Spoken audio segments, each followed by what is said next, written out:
Well, let's go ahead and jump into it. So we got a special edition of Industry Insights here. This is a monthly, well, roughly monthly event that we host. This is going to be what we bring in issuers that are hosting a Reg D offering. So this is limited to accredited investors only, but this is a special one because we're working with a partner of ours called Red Crow. They're also a crowdfunding platform in the healthcare space, and so we're bringing one of their issuers in.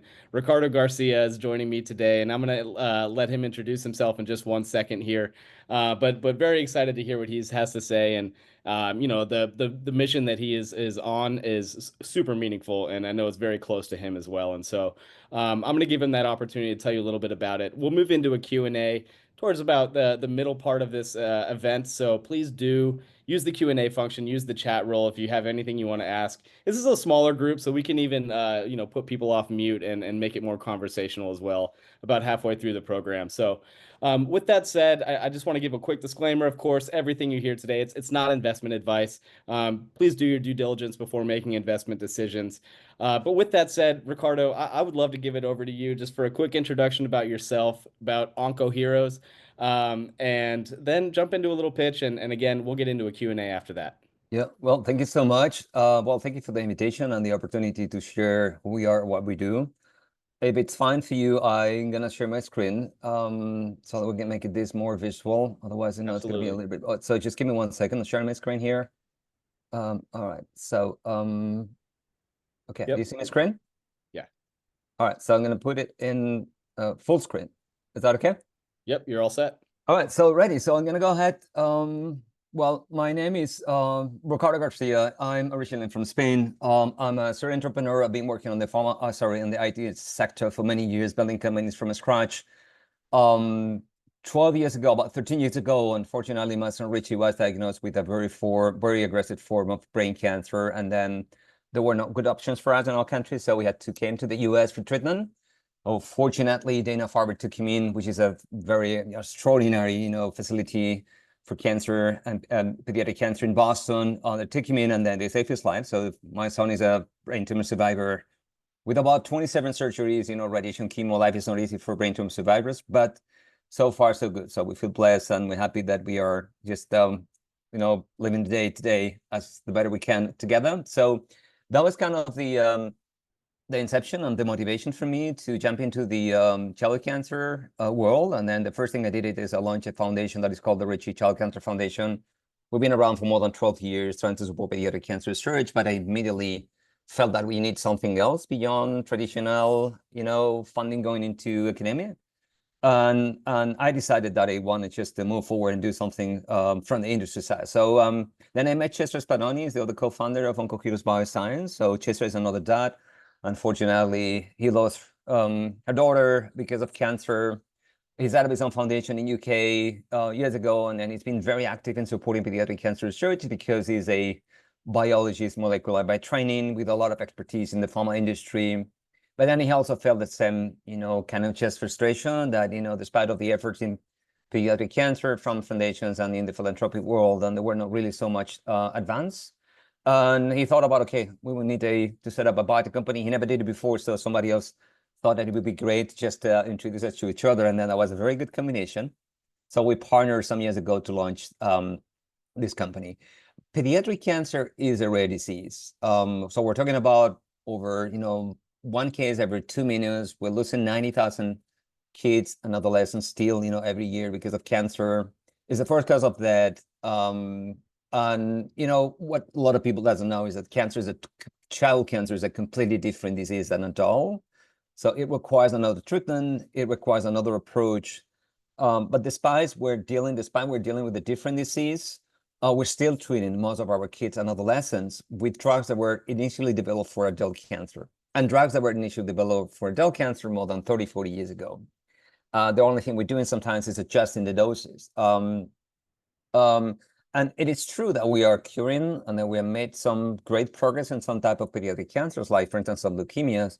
We're close to 95 or 99%, so we cure kids with some type of leukemia and other type of cancer. But it's still, the majority of the most aggressive cancers, if we're talking about brain cancer and sarcoma, which is, by the way, the biggest number of diagnoses every year, there is no advance so far. So we're losing kids, and in some cases, survival rates are below zero, or almost none, because again, there were not really specific drugs developed for pediatric indications. So and just by giving drugs that were developed for adult cancer to kids, we're also providing a lot of toxicity, which is probably in most of the cases it will be necessary. So I mean, there is a huge need of developing drugs specifically for this population.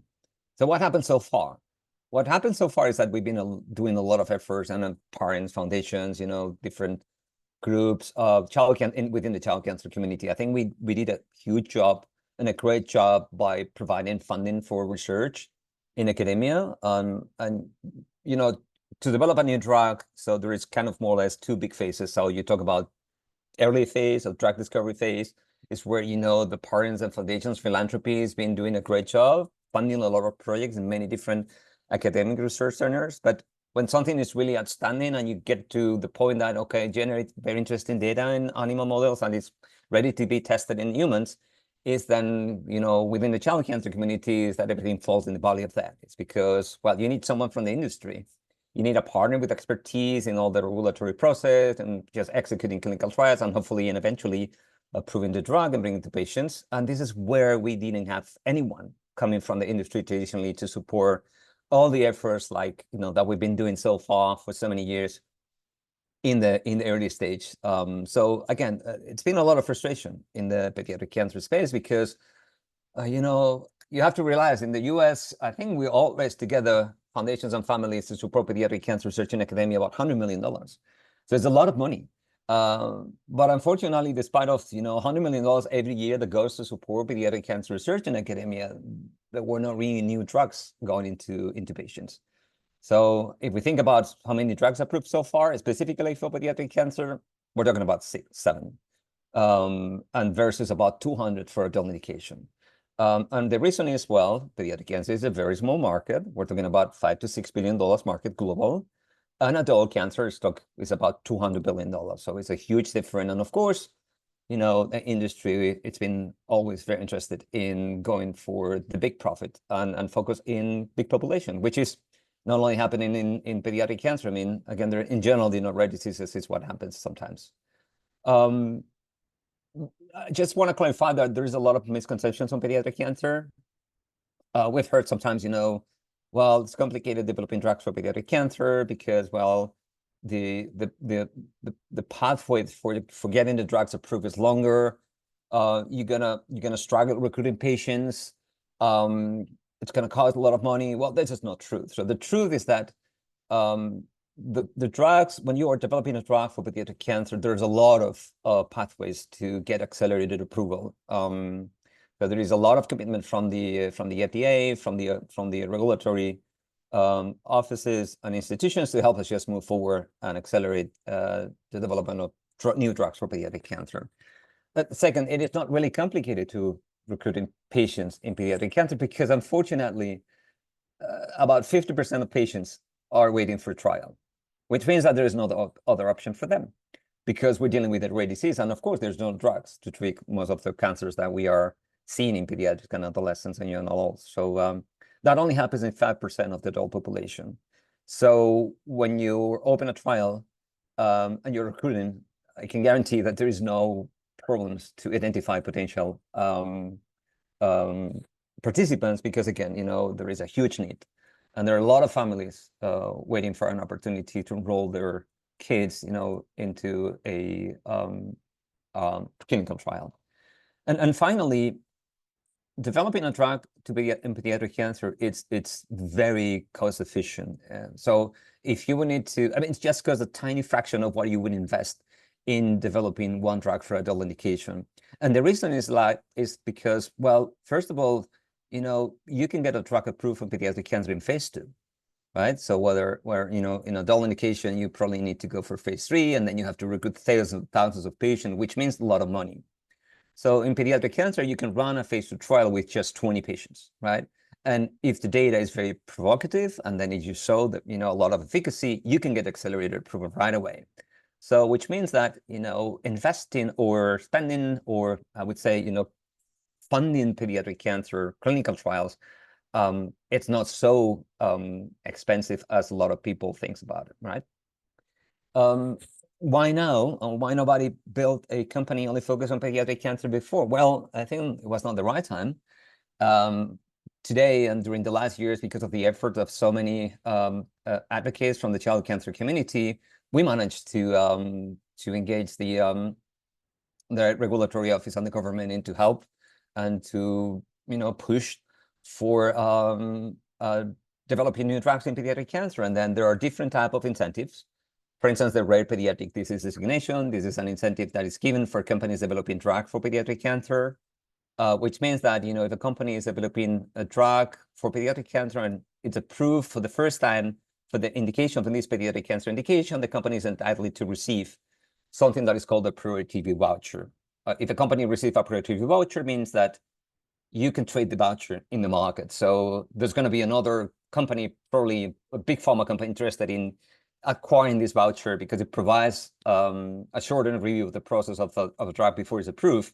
So companies are willing to pay up to $100 million to get one of those vouchers. So for the company that receives the voucher, developing the drug for pediatric cancer is not a big deal because, you're not going to use it anyway, because you don't need to expedite the approval because, again, you're going to be the first one going into the market. But, big pharma companies are very interested because if they get the voucher, that means that they can squeeze the time one of their drugs would be reviewed and that they can go faster into the market. So they're willing to pay quite a lot of money. And there are different cases. There are different, the last drugs approved for pediatric cancer, the companies that developed those drugs for pediatric cancer got a priority review voucher that generated over $100 million for each of them. There is also a different type of regulatory incentives. So we, again, orphan drug designations, drugs get approved very quickly. And finally, there's a new law in the US that was approved, I think, a couple, 3 years ago, that now it's saying that everyone is developing a drug for adult cancer in the US.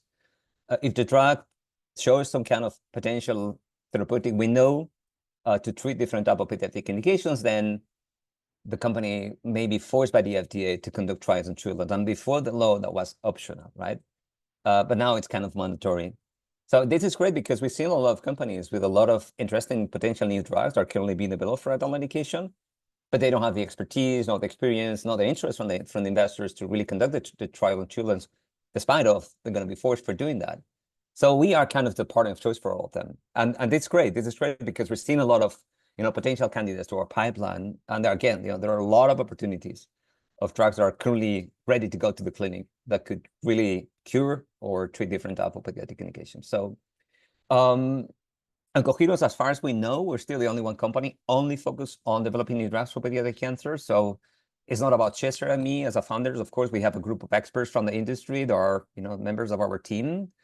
We're extremely well connected with the key opinion leaders on pediatric cancer, is because when we announced that we were going to launch a biotech company only focused on pediatric cancer, where everybody was waiting for these for years, and then because of our track record with our own foundation supporting pediatric cancer research, so we knew everyone.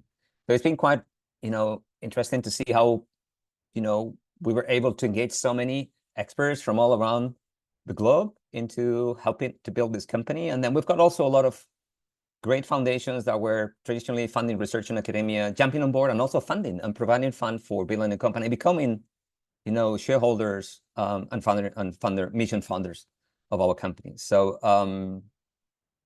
what we've done so far is, and I'm almost done with the pitch.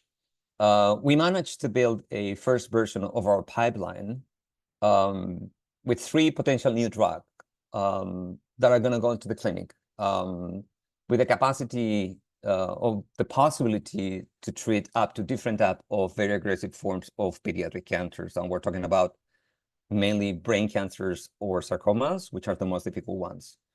So, and the story of the drugs is very interesting because the first one is volasertib. This is a drug that was initially developed for adult leukemia by Boehringer Ingelheim, a big pharma company. So it went to phase 3. It didn't make the expectation for adult indication, but at the same time, different groups of pediatric cancer research in Europe and other countries, they generated very interesting data in animal models, suggesting that the drug could be very useful for pediatric indication, but nobody was interested in moving forward the drug in Boehringer until, someone like Oncoheroes knocked at the door, and then we just partnered together, and then we decided that we can do really a lot of work for the drug, and then we licensed the drug. We transferred the drug to us. So we just bring it agree into transfer the patent to us. So Oncoheroes now owns the drug, and we're very excited to be ready to join the trial probably in first Q 2025. So within the next months, we're going to be testing the drug for these indications that are mentioned on the slides. The drug we received from the FDA the recognition that this is a potential new drug for a different type of pediatric cancer, and then we've got rare pediatric designation, which means that if the drug is eventually approved by the FDA, then we're going to be entitled to receive a priority voucher. So same story with avitinib, a drug initially developed for adult cancer by Novartis. It didn't make the expectation. They decided to shelve the drug. And again, we just the drug was very interesting potential compound for treating different type of pediatric sarcoma. So we partnered with Novartis in this case. We've got from Novartis worldwide pediatric rights to develop and commercialize the drug for pediatric indication, right? So it's not for adults, it's only for pediatrics. So, well, as you can see, the way we're building the pipeline is by identifying opportunities, whether we can just acquire the control of the compound, and then we can just focus on the pediatric indication, or while we're just thinking about maybe a license or adult market for someone else, or getting control on getting our hands in the compound, just focus on pediatric indication exclusively. So the third compound is stenoparib. Again, it's ready to go into the clinic.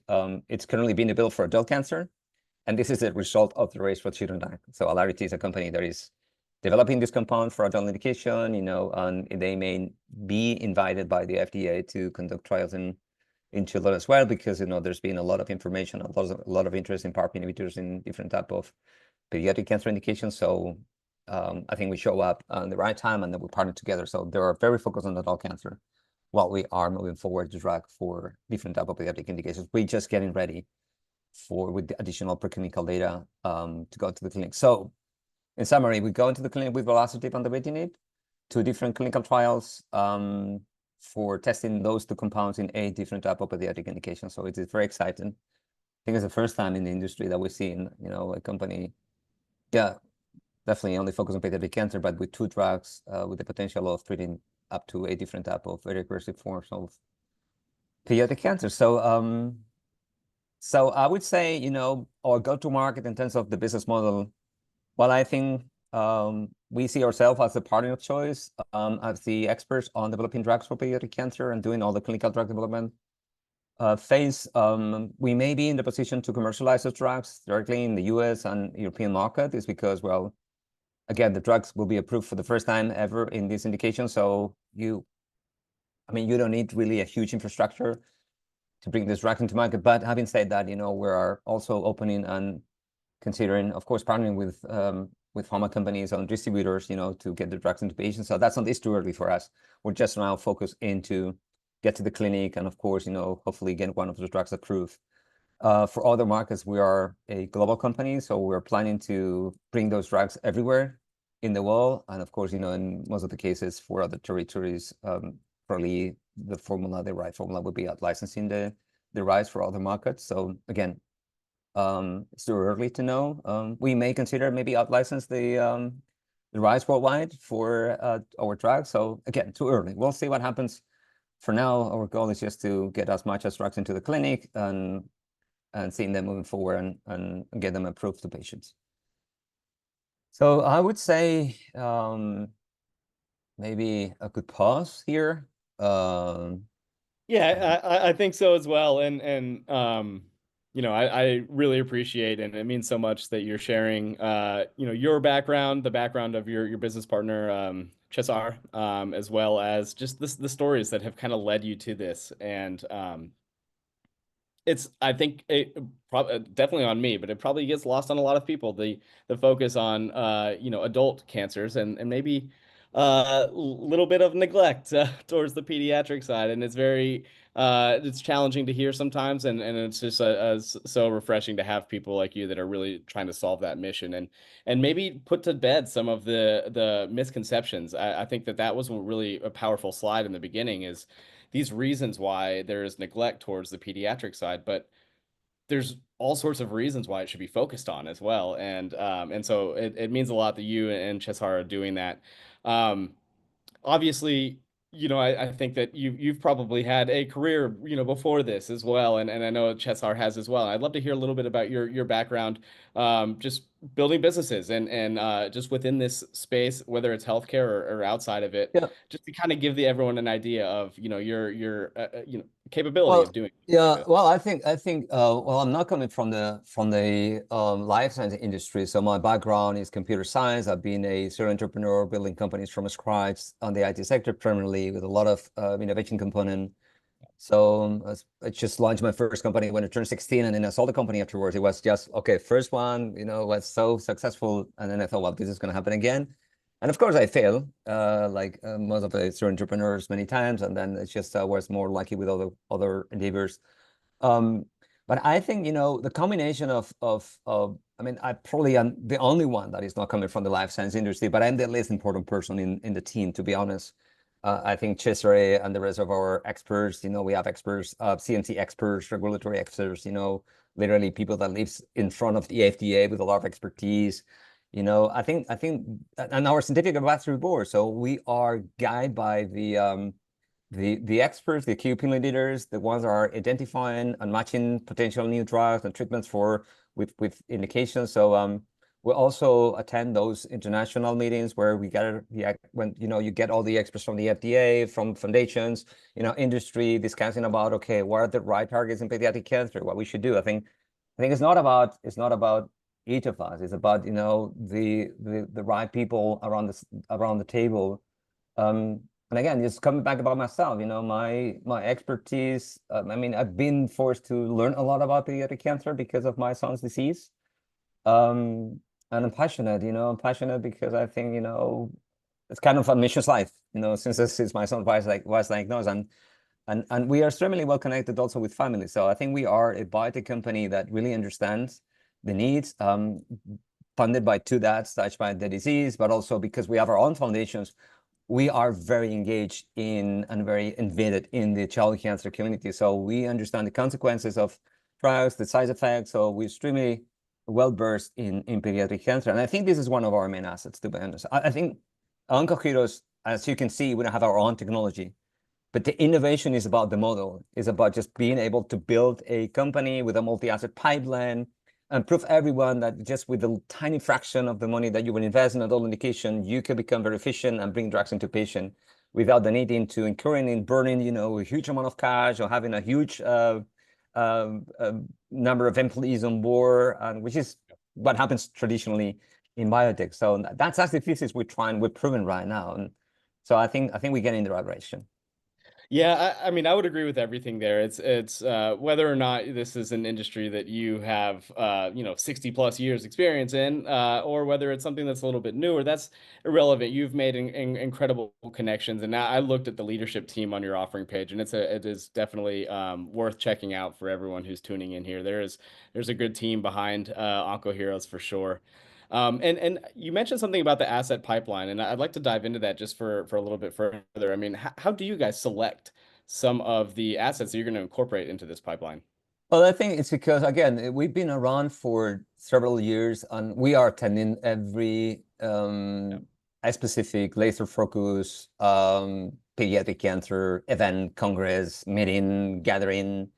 And we're in close contact with the experts. I mean, the pediatric cancer oncologists, researchers, labs. So we are, again, having this open, ongoing conversation with each of them. So that really helps a lot. And then we also part of these groups, like the one in Europe that is called Accelerate, is one of the most important groups in the world that is, gathering once a year and discussing about, okay, what are the right targets? What are the drugs that could be used for treating different type of pediatric indications? What we have to pay attention for. And I think it's that ongoing discussions and ongoing connections. And again, having these regular meetings and open conversations with the experts that allows us to get access to a lot of potential candidates. And frankly, since we launched the company, I mean, if you pay attention about who is doing pediatric cancer there, I mean, maybe we're 3 or 4 companies known, and we are the only one doing pediatric cancer. I mean, there's no one else doing only pediatric cancer. So that's giving us a lot of visibility. And that's really providing a lot of opportunities, because now we see companies coming to us trying to seek the expertise, again, because probably not because we have much more resources than them, but we're very, very focused in pediatric cancer. And then some of these companies, they need to be focused on adult indication because this is the huge market they're pursuing, and also they have the restriction from the investors.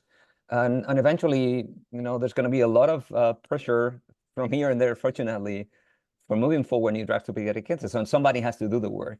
But it turns out that we have the experts. So I think that helps a lot to get access to a lot of opportunities. And then we have in front of us about 10 potential candidates that we want to bring to the pipeline. Of course, we need to go through the due diligence process and so on, but it's really great to see at least, that there are so many great potential therapies out there for curing Yeah. our.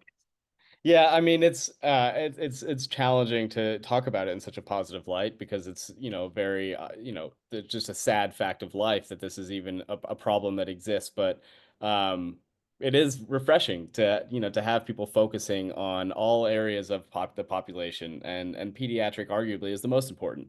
And it seems like there's a lot of, as I mentioned earlier, alluded to the misconceptions that you were talking about. And I mean, have you seen those in practice, like in terms of, the speed to a trial and, being able to find patients? I guess if there's like a personal example that you've seen of this, where there's a drug that it's just so challenging for an adult a drug to find a group of patients to actually go through the trial, and then here you are with a drug for the pediatric side, and everyone is just eager to participate. Um, yeah, just talk to Yeah, that a little bit more yeah. because it's so shocking to me. Well, the advantage in pediatric cancer is that, everything is really well organized. And Yeah. then traditionally, clinical trials in pediatric cancer are done by academia, right? Which is, Yeah. by the way, it's done by the pediatric oncologists or the experts of treating kids and knowing how to manage side effects and doses and so on, right? So, and they're also the ones who generated the data that, encourage us companies to move forward drugs into this population because the data is, compelling. So the good thing about working with the experts is, like in most of the cases, those academics, they have already an infrastructure in place, so that if you want to test compounds or new drugs for pediatric cancer, they're eager to do that. So they have already those infrastructure in place. So the only thing you need to do is just to provide a drug to help them into, work on the protocol and bring the drug into the platform. And they have already the recruiting system in place. So, and this is what is going to happen, for instance, for volasertib and avitinib. So we're going for volasertib, for instance, for a phase 1b phase 2 trial in a pediatric academic setting. And so the drug will be, so we're talking about a 100 enrollment patients. So we're going to test the drug in 5 different type of indications, right? So it's 5 arms. So it's 20 patients per arm. And then again, we're talking about phase 1b phase 2 trial. We're going to see if we can test efficacy. And then the trial will run 20 different sites across different countries. And it's a pretty easy, I would say, agile way to test compounds. And the same is going to happen for the avitinib. So we're going to go for another type of platform that is also run by experts in Australia, in Canada, North America. And then again, it's the same situation. So they have a right infrastructure, they have already identified the patients, they have everything in place. So I think it's a luxury, because that you don't see that happening maybe for other indications.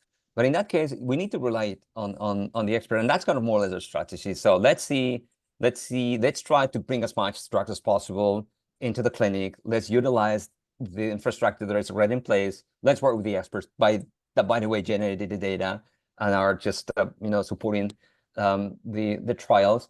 And then if we see efficacy, is then when we go in front of the FDA and then we run our industry-sponsored trial, it's a different approach. But then you start burning cash really when you have something that is really, going to the right direction. Before that, if there is no, I mean, if you can just utilize the resources in a different way, then I think it's better. And this is what we have in our hands. It's like, in our case, pediatric cancer. You can really partner with a lot of infrastructure that is already in place and then save a lot of money. Yeah, no, it sounds like, and you're using both, the foundations that you and your team have respectively spun up, as well as your connections throughout the industry to leverage existing resources that are maybe a little bit focused in the adult segment, but then also, being able to leverage those partnerships and those relationships to focus on what your mission is. And it seems like there's a serious gap in the market in terms of focusing on the pediatric side. And so whether it just needs someone to do it. And I think the most successful people to do it are those that have this mission very close to them. Yeah, I agree. So I think we couldn't done this without the support from the child cancer community. Again, I Yeah. mentioned, and we've got 21 foundations pouring money in our company to help us build the project. And by the way, we're talking about foundations that were, some of them that were funding pediatric cancer research for more than 30 years, and then there was, of course, a due diligence process, and we had a lot of discussion with the scientific advisory board, and finally, they just realized, well, it's time. Right, it's time to really get on board. So I mean, these type of funders, it's also a luxury to get this type of investor on board because they're really committed, Yeah. and they're willing to continue funding the project. So I think yes, I don't know why nobody did before, but that happens all the time, right? So Yeah, across all industries too. You'll oh, see neglected segments of the market. But it's great that you're able to, pull a lot of the knowledge base from areas that are getting more focus and kind of utilize it to where your mission is. Um, I guess kind of on a little bit on that note, as you were talking about trials, and I've heard the mention of the academic trials, and I know that there's also industry sponsored trials as well. Super quickly, I mean, you dive into the how those differ from each other, maybe how some of there's some similarities as well. yeah, well, the main difference between an academic trial and an industry-sponsored trial is the way the data is treated, right? So Got it. traditionally, if you want to go in front of the FDA, then you need to have to be in control if you're a company on the data, and then sometimes that's not easy if you work on the academic setting. But in pediatric cancer, it's different. I mean, there are many ways to really compile and get access to the data that is going to be accepted by the regulatory institutions, and then and this is kind of more or less one of the main reasons. So probably you couldn't do that in a dual indication. You couldn't rely on a phase 2 trial in an academic setting, but you can certainly do that in pediatric cancer. Again, because I think the infrastructure, the experience, you're working with the experts, so there is no better team on running trials in pediatric cancer than the pediatric oncologist, right? So I think that provides a lot of confidence, and there's also different type of formats that you can set up the data fit for filing, the different things on an academic setting, and also the other main difference is the money. Yeah. So I mean, just to give you an idea about how much money is going to cost us a velocitative trial, right? So we're talking about we need to provide the drug at no cost. That's our commitment. But of course, it's because of logistics, and by the way, we spent $3 million manufacturing the There drug. is a So cost. Yeah, of yeah, there course. is a cost, Yeah. right? But in terms of additional funding, so we're talking about $1.4 million. So running a phase 1, phase 2 trial with a budget of $1.5 million, it's pretty decent. It's really, really interesting. The same trial, if you think about doing the same as an industry sponsored trial, we'll be talking about maybe $5, $6, $7 million Hmm. at least. So I mean, again, if there were no other way, then of course you have to go for and burn as much gas as you can and get the money to.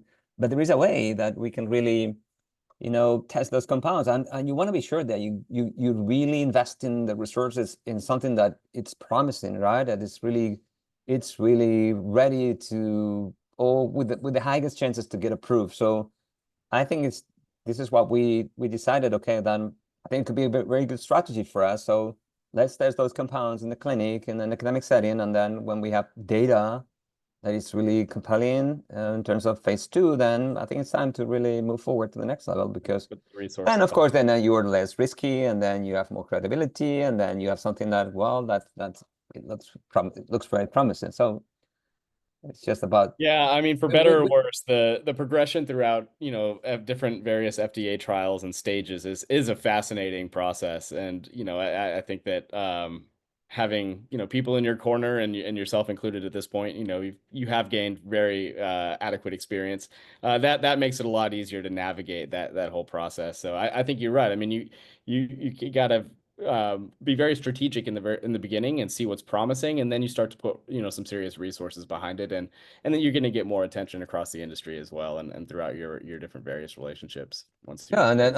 and if you pay attention about how much money, a company burns, I mean Yeah, it's huge. I mean, we're talking about, so we've been, because we're working in a very niche and small market, now we had to be very creative. And I think that's also part of the innovation of our company. So the way that we are doing a lot of things, achieving a lot of milestones with just a very small amount of money, I think that's remarkable.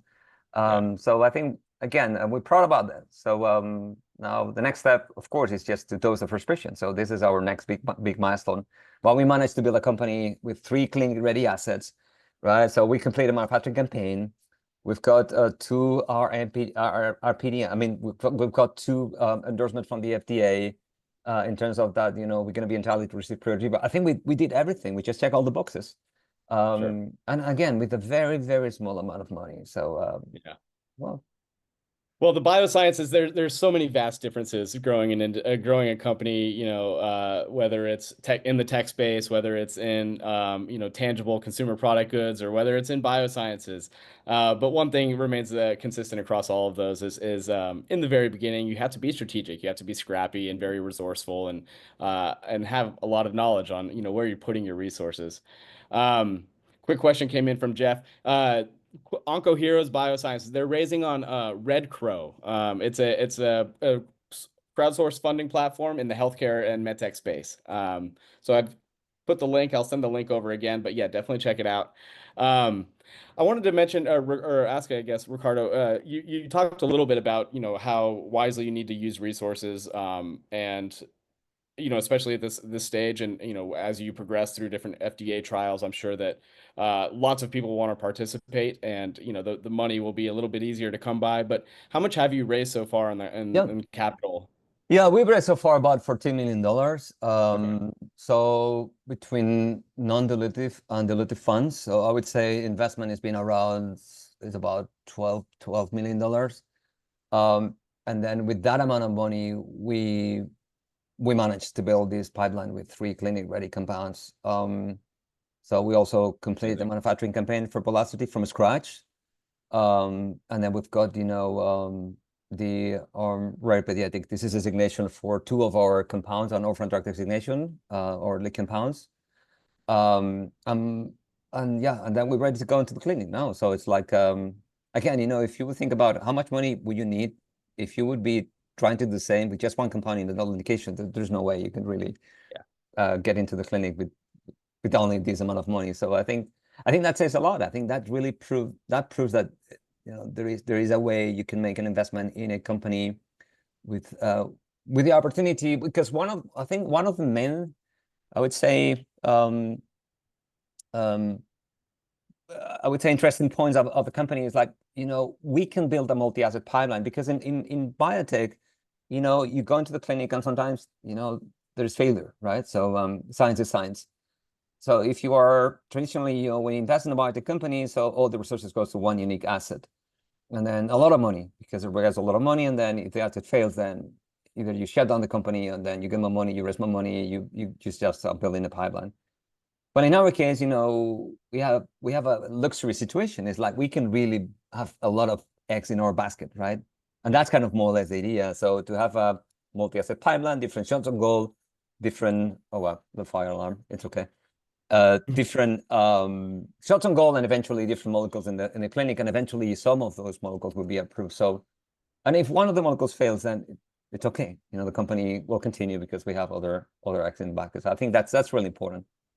I do love the sports analogy. You can't score if you're not taking the shots on goal. And so yeah, it's very important to kind of take that spray and pray approach. Is everything good? Is there a fire alarm going on? Yeah, You're all that's set? okay. Yeah, yeah, Okay, yeah, I can't hear it. yeah. So yeah, you're good. Oh, that's okay. Good. Well, Yeah. that's okay. It's been ringing all day. Oh man. Well, I definitely want to just once again take this opportunity to let everyone know who's tuning in on the attendees. If you have a question, please shoot it through the chat roll, or I can even unmute you. It's a little bit smaller of a group today. I do have two more questions while we're starting to wrap up for you, Ricardo. And one of them I think you were touching on at the tail end of your presentation, but there's still this kind of separation. It seems like there's a lot of shared resources across adult cancer treatments versus some of the research and trials that are done on the pediatric side. Could Is there a potential that your pediatric drugs that you're taking to market could potentially actually benefit the adult population as well? Absolutely. Yeah. Well, in fact, we're doing it already. So when I was mentioning about volatility, so when we've got volatility in our pipeline, um, it was not a licensing agreement. It was a transfer of the patent, which means that Boehringer transferred the patent to us, so we became the owners of Got it. Velocity for the whole market, including adult. So while we were just focusing ourselves into preparing the drug for going into pediatric clinical trials, we've got approached by a company based in California. It's called Notable Labs, that we're very interested in Velocity for adult indication. So we found at that time that was a very interesting opportunity for us to out-license the rights of Velocity for Yeah. Notable Labs in exchange of an upfront payment and also working together while we were focusing ourselves into the pediatric cancer. So because we also wanted to prove everyone that our business model works, so we envision a multi-asset pipeline with drugs where we have, access, we have control on the drug for adult indication as well, not only for pediatric cancer. So there'll be drugs that are only we only have control on pediatric cancer, right? But in the case of these assets that will come to our pipeline, like Velocity, well, we have control in the adult market. So the plan is to leverage and to, of course, generate income with Yeah, the I mean that's opportunity. highly So uncommon. I would yeah, say in the pharmaceutical world and in biosciences, it's usually just burn cash for years on end until it's approved, and all of a sudden you're helping millions of people with it, and highly profitable at that point. yeah, But yeah, I think it's a very creative approach where you're using resources available to you, patent IP that's available to you, and out licensing it yeah. to kind of fund your real mission. Not to say that that isn't your real mission. Adult cancer is equally as important, but it's a little bit more neglected. And so, yeah, it's just a creative approach. So yeah, I think, well, I hope we'll see. Well, Velocity will go into the clinic as well soon for adult indication as well. So it's really Yeah, exciting because we're gonna have the molecule at the same time running in two different trials for pediatric and adult cancer. So this is pretty unique.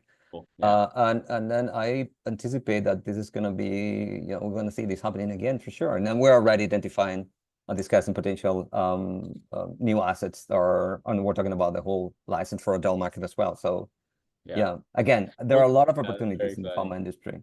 So Very exciting, and it definitely, again, amidst a problem that affects so many people and is just is one of the saddest things that can happen. It is very heartwarming to hear your story, the story of your team, and just some of the doors that you're opening, trying to find some answers here. And I would lastly like to ask just one question. I know highly relevant to all investors on this call.